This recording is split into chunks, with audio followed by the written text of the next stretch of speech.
Google Webmaster Tools Structured Data Part 2. Hello and welcome back again.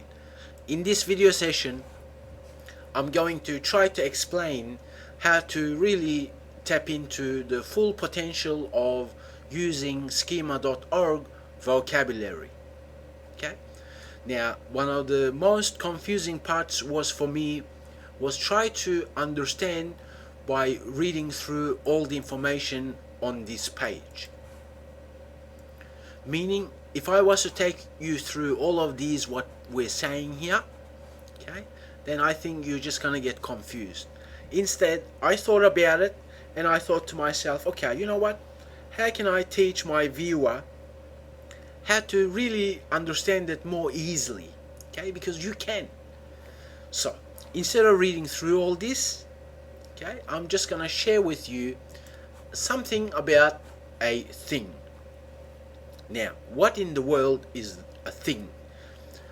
Okay, the thing is the most generic type of item. Then the question arises, well, what in the world is an item? What are we talking about here, right? Then it says, okay, you know what? This is the thing. This is the URL for it. If I want to use it, I have to give this URL, but before I can even use it, it's saying, okay, well, you know what? It's got property, it's saying expected type, and it's briefly describing what this is, okay, and what the property is all about, right? Now, this is great information, and I encourage you to always, when you want to mark your web elements, come here and try and sift through it, because it's going to take 5-10 minutes, but then you're really gonna, define and mark up your elements properly, right? So let's try to understand what that thing is. Let me close this, and let's go have a look at that thing. The thing is an item, so therefore item, thing, they're the same thing. Okay, every item then has properties within it. Okay, and we call that item prop, which is basically property of an item. Now, the abstraction rule is very important here. What I mean by that abstraction rule is, we know the highest level is the thing, right? And it had some properties. So therefore, whatever branches from the thing, whatever item branches from this item, okay, whatever branches out from any item, has access to the properties from the one above. See, that is the true power of schema.org, is when we understand that inheritance and how we can use it for marking up our elements on our web pages. So therefore, the next question that you should always ask when you look at a particular web element, it doesn't matter what the element is.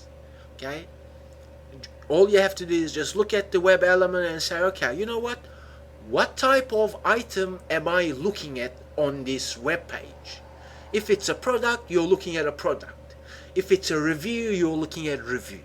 If it's an event, you're trying to say, okay, you know what, we've got gathering happening in this park this weekend. Well, that's an event. So the type of item then is an event, right? So that is important to ask, because then you can say, well, item type is a web page, because you see, and how we use it, we use that item type. Okay, so the next part that you must perhaps get in your mind, like in a sense, understand what you're seeing right now. As we've seen in the previous video session, we scope things, right? So basically what we're saying is we're defining the type of item when we're scoping, right? So it's that simple, really. Sit back and look at it.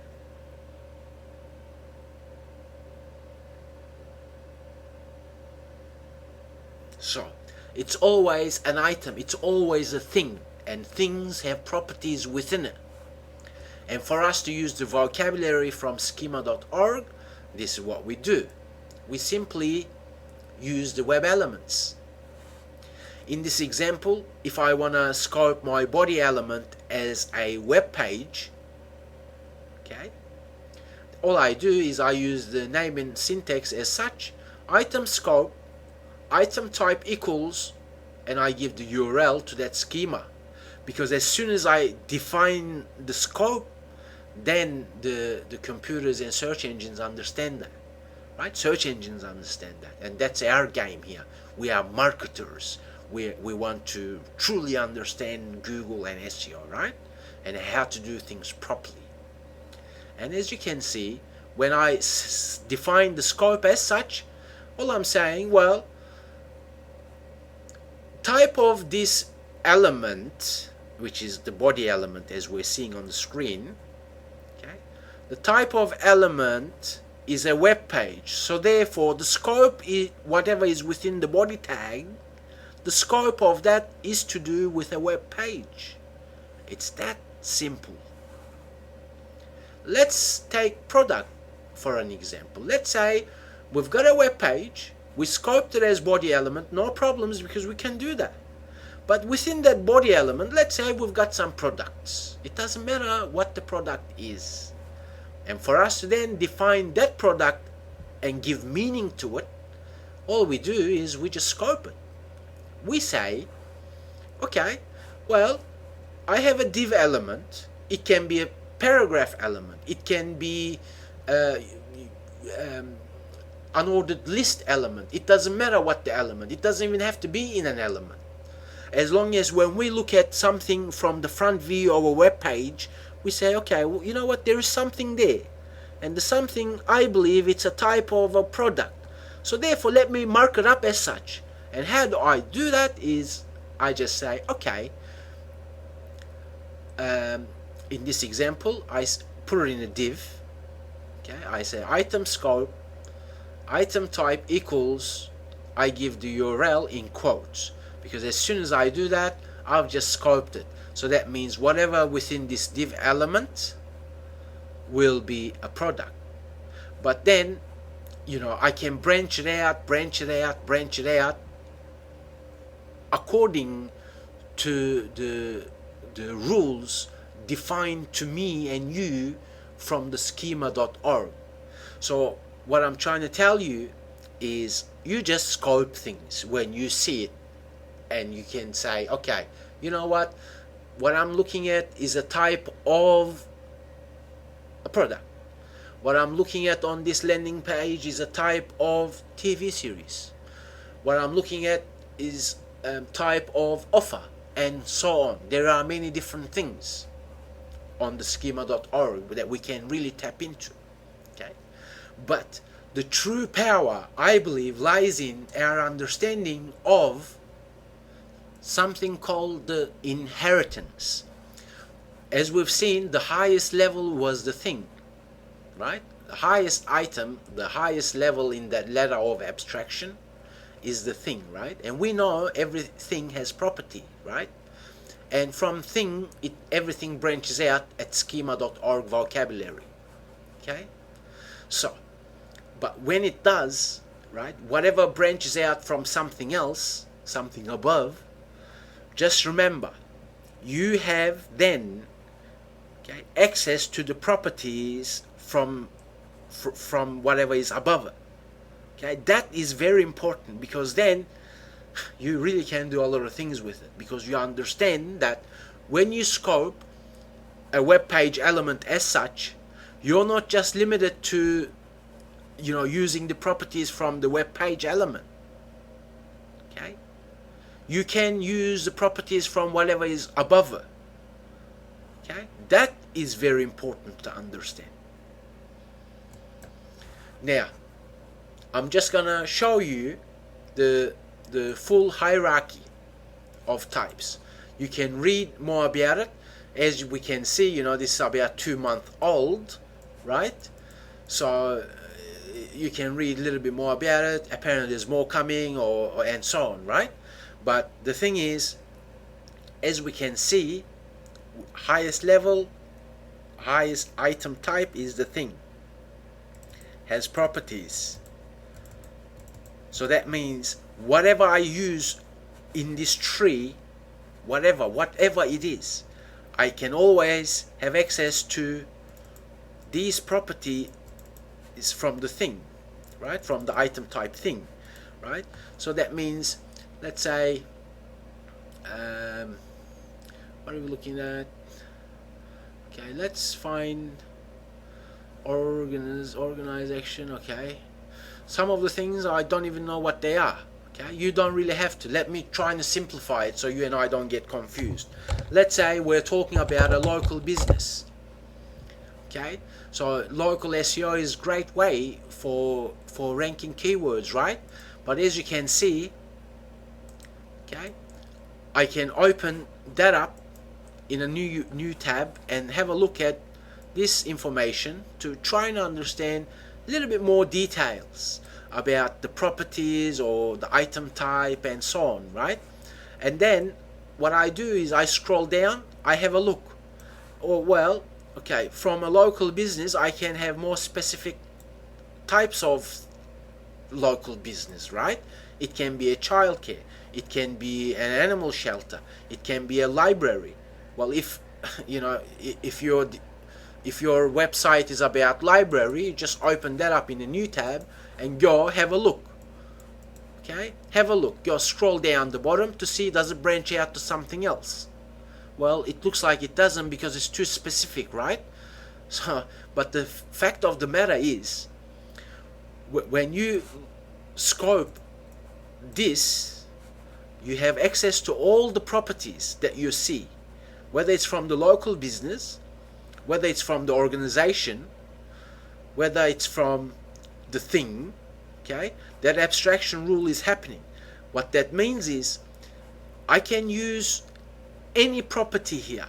I just have to scope this only. Okay, I don't have to scope the place. I don't have to scope organization. I don't have to scope that. Okay, well, in this example I don't have to, right? But it's up to me. I can if I want. What I'm saying to you is that inheritance rule is a must to really tap into the full power of schema.org vocabulary, or else you'll always be limited to saying to yourself, oh, you know, when I define this scope I only have 1, 2, 3, 4, 5 properties and that's it, right? But that's not it, because that's not true. What's true is you have access to all the properties from everything else that you see on this URL. Because you scope this, that means you have access to everything else. Just remember that inheritance rule applies when things branch out from something else. Okay? That is the true power of schema.org vocabulary.